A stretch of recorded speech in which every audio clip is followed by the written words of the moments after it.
was brought to you by ACS Manufacturing Corporation. ISO certified world-class quality. ACS. Smells good. Tikman natin. Sarap! Yummy! Everest Refrigerators. Love, anong ever best food mo in the world? Of course, yung ginawa natin together.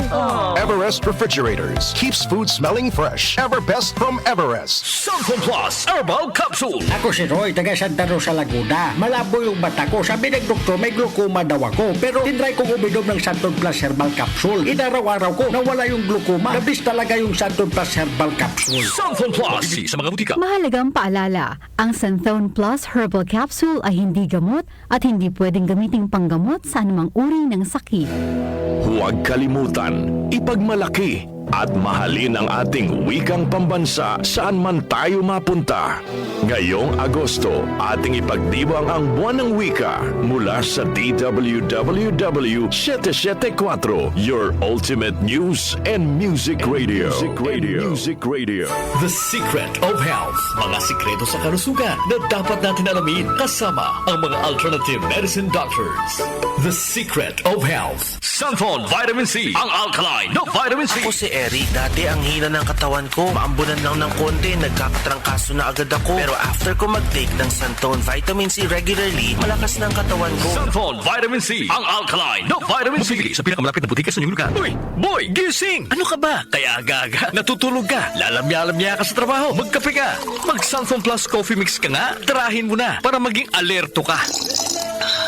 Santon Plus Coffee Mix. Kape na, gamot pa. Mabibili sa mga butika. Santon Plus Gold. Ako si Naldo, magsasaka ang kabuhayan ko. Pero minsan, di ko mapagtrabaho dahil sa arthritis ko. Lagi kong naririnig ang Santon Plus Gold. Okay daw talaga sa arthritis. E di sinubukan ko rin. Sa araw-araw ko na pag-inom, okay talaga. Nawala na yung arthritis ko. Santon Plus Gold. Mabibili sa mga butika. The Secret of Health. Welcome sa programang The Secret of Health. Ito naman po si Dr. Remilito Oy. Kung kampiyon na food supplement ang hinahanap natin mga kaibigan, marami na ang nakapagpatunay at natulungan ang Santon Plus Gold Herbal Capsule. Ayon po sa pag-aaral, puno at napakataas ng antioxidant properties ang Santon Plus Gold Herbal Capsule. Makatutulong din po ito sa may mga sakit tulad ng hypertension or high blood pressure dahil meron po itong taglay na active compound na alisin na kaya niyang protektahan ang ating mga ugat sa pagkasira sa pamagitan ng pagpapababa ng blood sugar, blood pressure at kolesterol. Kaya uminom ng Santon Plus Gold Herbal Capsule at simpre sabayan po ng pag-inom ng Santon Vitamin C, ang alkaline na vitamin C para lumakas ang immune system, para labanan at tulungan ang magandang daloy ng dugo at simpre iwasan din po ang pagkain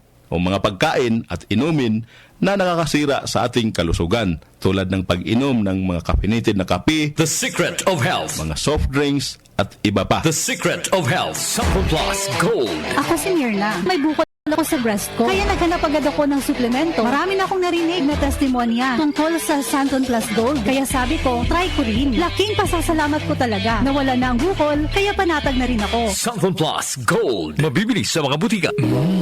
Suwabe ang aroma. Santon Plus Coffee Mix. Suwabe ang lasa. Magaan pa sa bulsa. Santon Plus Coffee Mix. May kape ka na, may gamot ka pa. Santon Plus Coffee Mix. Mabibili sa mga butika. Santon Vitamin C. Ang alkaline na vitamin C. Ako si Ibon, isang estudyante. Laki ang pasasalamat ko sa Santon Vitamin C. Pagbuklat ko pa lang ng module ko dati, inaantok na ako. Sa ngayon, araw-araw na akong ganado at always alert. Santon Vitamin C. Ang alkaline na vitamin C. Mabibili sa pinakamalapit na butika sa inyong lugar. The Secret of Health. Yung mga mahilig uminom ng kape, hanapin nyo po ang kape na magbibigay ng malusog na katawan.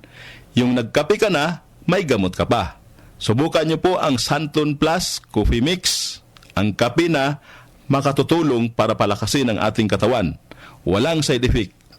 Habang nagkakape ka, naiwasan pa ang pagkakaroon ng mga sakit, bukol at pamamaga at iba pa. Ang pinaka-epektibong kombinasyon, uminom ng Santon Plus Gold Herbal Capsule at sabayan po ng pag-inom ng Santon Vitamin C, ang alkaline na vitamin C.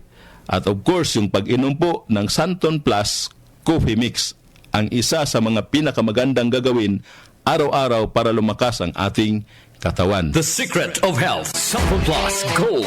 Ako si Sha. Madalas talaga ako magpalipas ng gutom mula noon. Kaya nga ako nagka-ulcer. Pasalamat na lang ako at may Santon Plus Gold. Araw-araw ko iniinom at malaking tulong siya sa akin. Goodbye ulcer talaga sa Santon Plus Gold. Santon Plus Gold. Mabibili sa mga butika. Santon Vitamin C, ang alkaline na vitamin C. Ako nga pala si Rodolfo Puentes, isang tricycle driver. Mahirap na magkasakit kaya uminom ako ng Santon Vitamin C. Yun na rin pinapainom ko sa pamilya ko at mga anak ko ang Santon Vitamin C. Santon Vitamin C, ang alkaline na vitamin C. Mabibili sa pinakamalapit na butika sa inyong lugar. Iba ka sa lahat. Santon Plus Coffee Mix. Iba ka sa lahat.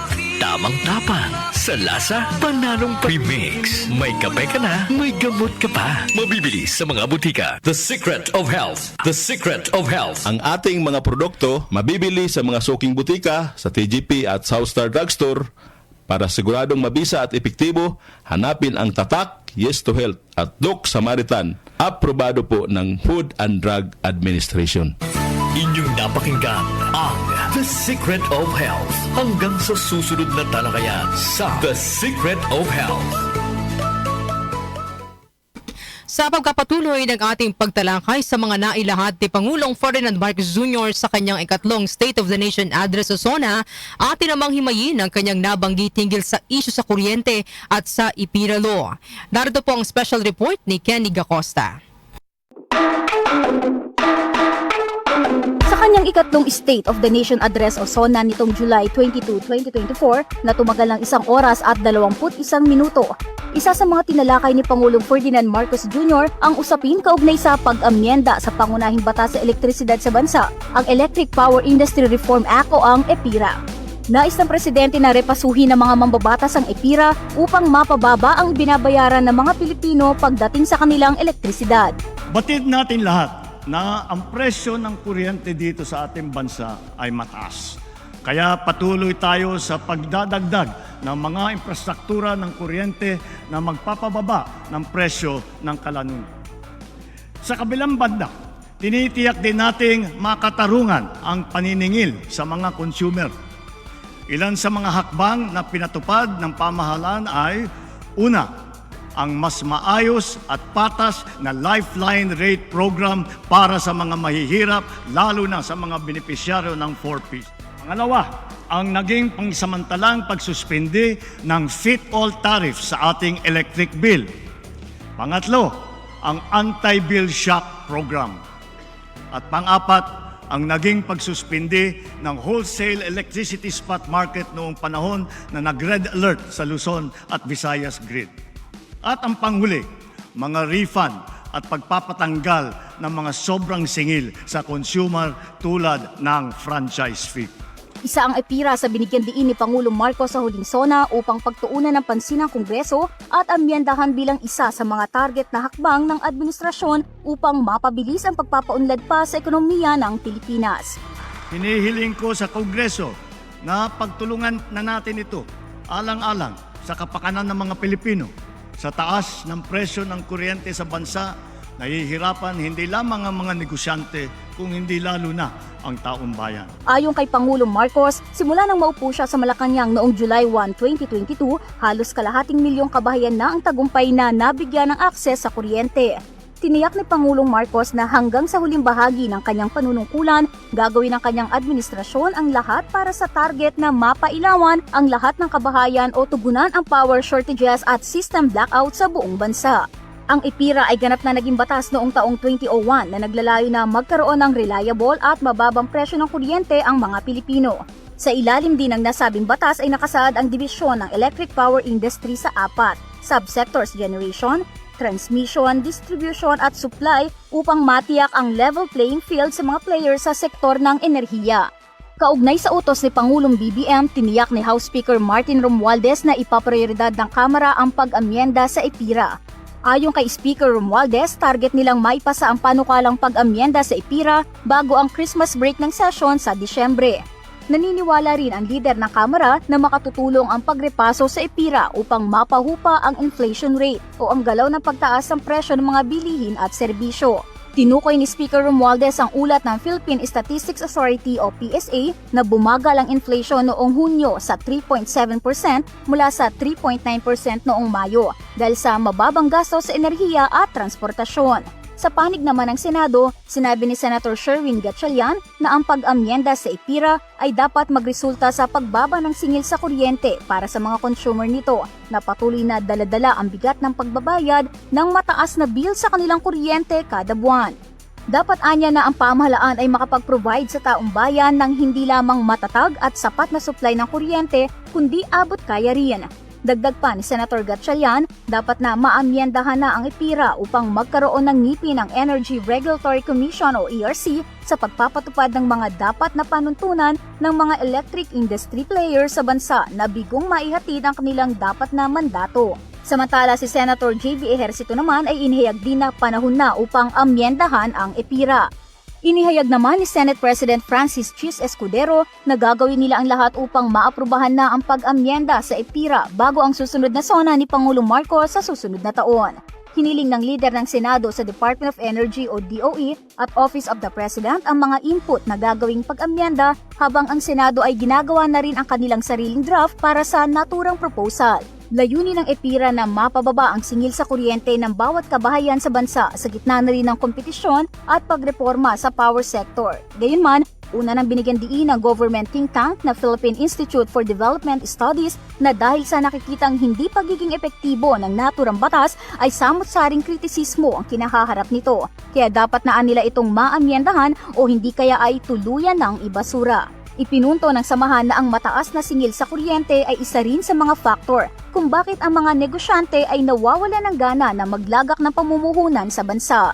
Unang bahagi ngayong taon nang makaranas ang bansa ng krisis sa elektrisidad na nagbunsod ng mga rotating brownout sa Luzon at Visayas dahil sa pagpalya ng ilang power plant.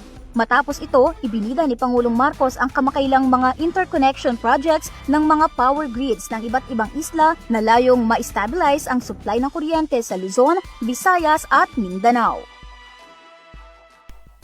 Maraming salamat, Kenny Gacosta. Sa susunod na linggo po, antabayanan ninyo ang paghimay ng DWWW 774 sa iba pang nabanggit ng Pangulo sa kanyang ikatlong SONA. Ang ating pong oras, 8:12 ng umaga. That time check was brought to you by ACS Manufacturing Corporation, ISO certified world-class quality. ACS. Boom. Papaya. White rose papaya. Yeah, yeah, yeah. Boom. Puti ka. In 7 days. Oh, yeah, yeah, yeah, yeah, yeah, yeah. White rose papaya. New white rose papaya. May double whitening ng papaya extracts and vitamin B3. Clinically proven magpaputi in as early as 7 days with regular use. Puti ka. White rose papaya. Yeah, yeah, yeah, yeah, yeah. Papaya puti. Papaya fast. White rose papaya with vitamin B3. Manufactured by ACS Manufacturing Corporation. ISO certified world-class quality. ACS. Santon Plus Herbal Capsule. Ako po si Angelica. May bukol po ako sa tuhod kaya hirap po talaga ako maglakad. Nag-take ako ng Santon Plus araw-araw at isang buwan lang. Palit ang bukol ko. Epektibo talaga ang Santon Plus Herbal Capsule. Santon Plus. Mabibili sa mga butika. Mahalagang paalala, ang Santhone Plus Herbal Capsule ay hindi gamot at hindi pwedeng gamiting panggamot sa anumang uri ng sakit.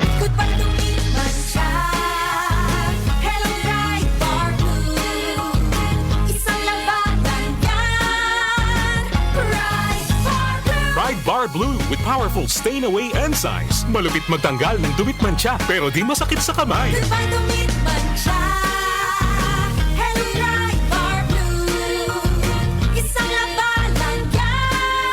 As tested ang cotton and polycotton sa mancha, malupit sa kamay mo, mabait. Try Bar Blue, manufactured by ACS Manufacturing Corporation. ISO certified world-class quality. ACS. Magandang kalusugan po! Si Ate Chat Ramirez de Luna po ito. Inaanyayahan po namin kayong makinig sa Buhay at Kalusugan, hatid ng Herbena. Araw-araw, mula Lunes hanggang Biyernes, sa ganap na alas 5 ng hapon hanggang alas 6. At pag Sabado, sa ganap na alas 8:30 ng umaga hanggang alas 9. Dito, sa ating paboritong himpilan, DWWW 774 sa ating talapitan. Mas maganda nang nag-iingat sa kalusugan dahil mahal magkasakit. Magastos po! Ate Chat, buhay at kalusugan, hatid ng Herbena. Maraming salamat po!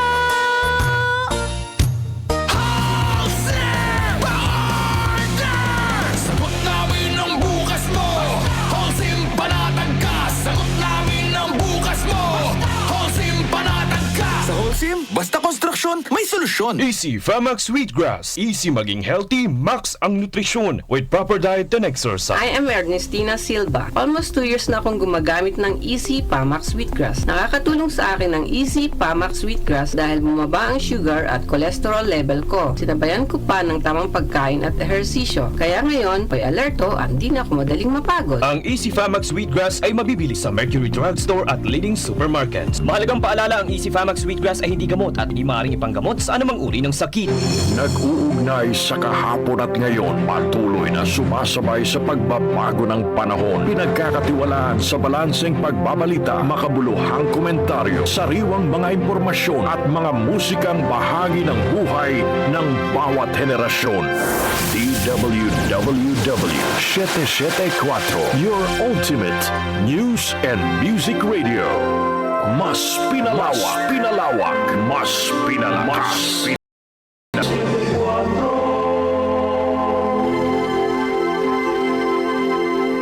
Sina Joel Grospe at Darlene Olaño, OMOK sa 774.